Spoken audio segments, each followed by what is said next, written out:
আল্লাহ যেন আমাদের সবাইকে দিনের পথে চলার তৌফিক দান করুক, আমিন। তো আজকে আলোচনা করব। আসসালামু আলাইকুম হুজুর। কিছু বলবেন? যে একজন ছেলে আপনাকে প্রশ্ন করবে, প্রশ্ন করবে ইসলাম সম্পর্কে? ও আচ্ছা, ঠিক আছে দেন।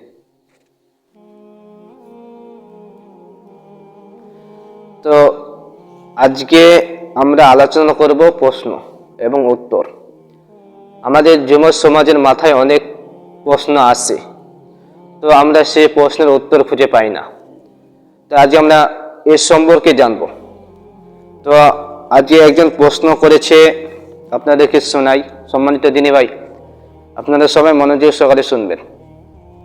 এক যুবক প্রশ্ন করেছে। তিনি আমাকে বললেন যে, আসসালামু আলাইকুম ওয়া রাহমাতুল্লাহ। আশা করি হুজুর আপনি ভালো আছেন। আমার নাম রাকিব ইসলাম। আমার একটা প্রশ্নের উত্তর জানা দরকার। হুজুর, আমি হাদিসে দেখেছি তাকদীরের স্তর 4টি: আল্লাহ তাআলার জ্ঞান, আল্লাহ তাআলার লিখন, আল্লাহ তাআলার ইচ্ছা, আল্লাহ তাআলার সৃষ্টি। আমার প্রশ্ন হলো যে, আল্লাহর ইচ্ছা, বান্দার প্রতিটি কাজ আল্লাহর ইচ্ছাই হয়ে থাকে। বান্দার ইচ্ছার সাথে আল্লাহর ইচ্ছা যুক্ত না হলে কোনো কাজ অস্তিত্ব পায় না। এতে আমরা বুঝলাম বান্দার প্রতিটি কাজ আল্লাহর ইচ্ছাই হয়। যেমন আমি যে কথা বলি আল্লাহর ইচ্ছাই বলি। এখন প্রশ্ন হলো যে, আমরা ভালো কাজ করি আল্লাহর ইচ্ছাই করি, আর খারাপ কাজ করলে আল্লাহর ইচ্ছাই করি। তাহলে আল্লাহ কেন জান্নাত জাহান্নাম সৃষ্টি করলেন, আর কেন আমাদেরকে জান্নাত জাহান্নামে দেবেন? তো রাকিব ভাই, আপনি খুব সুন্দর একটা প্রশ্ন করেছেন,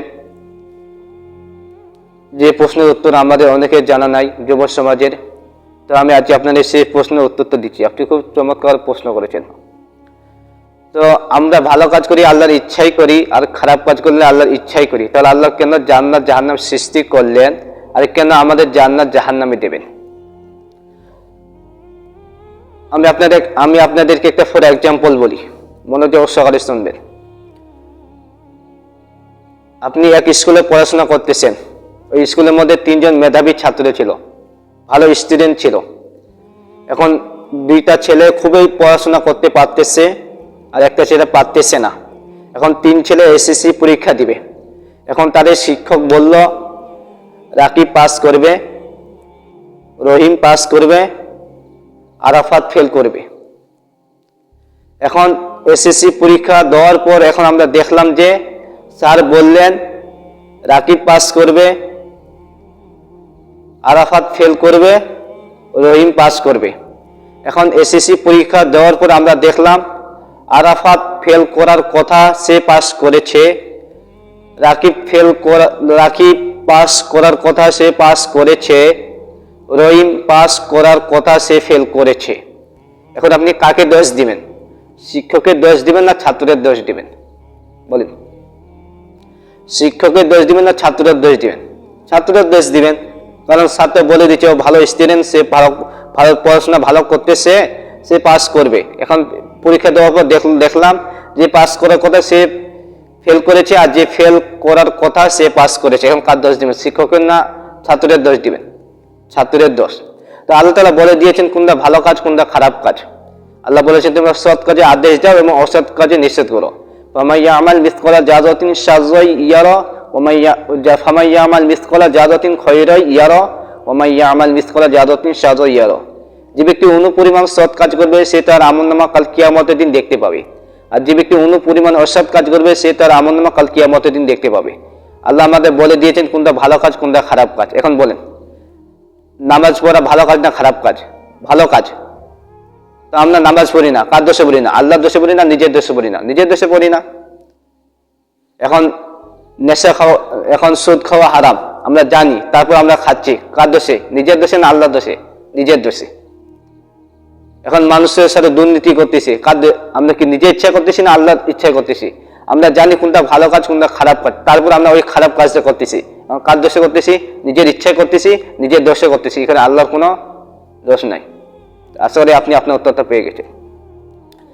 তো আরেকজন আমাকে দ্বিতীয় প্রশ্ন করেছে। তিনি প্রশ্ন করেছেন যে, আসসালামু আলাইকুম হুজুর, নামাজের মধ্যে যখন ইমাম ওয়ালা দলিন বলে তখন কিছু মুসল্লি আস্তে আমিন বলে, আবার কিছু মুসল্লি জোরে আমিন বলে। আসলে কোন হাদিসটা সহি, আস্তে বলবো না জোরে বলবো? তা আমার রহিম চাচা অনেক সুন্দর প্রশ্ন করেছেন, কোনটা আসলে সত্য?